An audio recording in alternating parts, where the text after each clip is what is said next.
Israel Gaza समझौते के बीच Israel से एक ऐसा हैरान कर देने वाला वीडियो सामने आया है जिसे देखकर दुनिया के हर कोने में बैठे आतंकी डर जाएंगे।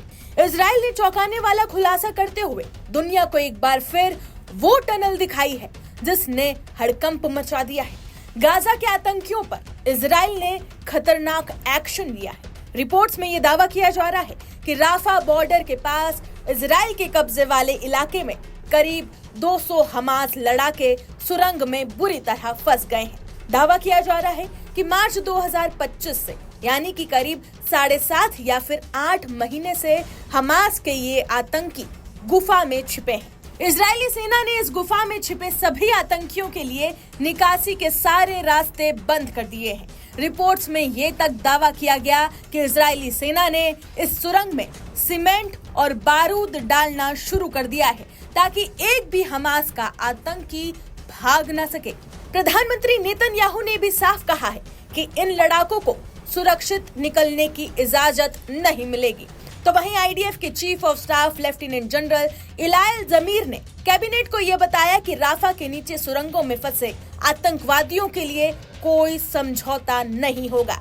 जमीर ने बैठक के दौरान कहा कि या तो ये सरेंडर करें या फिर इनका खात्मा होगा।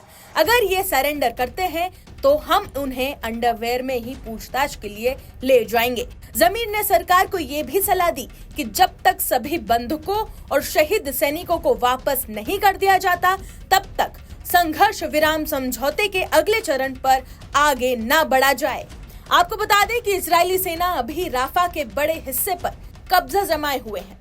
इजराइल के राष्ट्रीय सुरक्षा मंत्री ने ये मांग की है कि येलो लाइन के पार पकड़े गए हर हमास लड़ाकों को मार दिया जाए या गिरफ्तार किया जाए। उन्होंने रिहाई को मजाक बताया। हालांकि ये पहली बार नहीं है, इसके पहले भी इजराइल ने गाजा में हमास के टनल नेटवर्क को, जिसे वो सबसे बड़ी अपनी ताकत मानता है, उसका इसी तरह सर्वनाश किया था।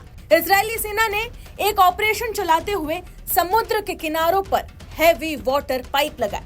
भारी पाइपों के जरिए हर घंटे सैकड़ों गैलन पानी चुनिंदा सुरंगों में भरा, जिससे सुरंगों में छिपे आतंकियों के पास बचने का कोई रास्ता न मिल पाए। इजराइल के टनल नेटवर्क को समंदर के पानी के जरिए तबाह करने के प्लान की जो चर्चा थी वो कई हफ्तों तक की जा रही थी।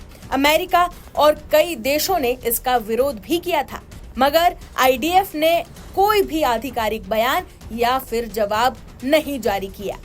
ये भी खबरें सामने आई हैं कि 10 अक्टूबर को गाजा में युद्ध विराम लागू होने के बाद से राफा क्षेत्र में इजरायली बलों पर कम से कम 2 हमले हुए।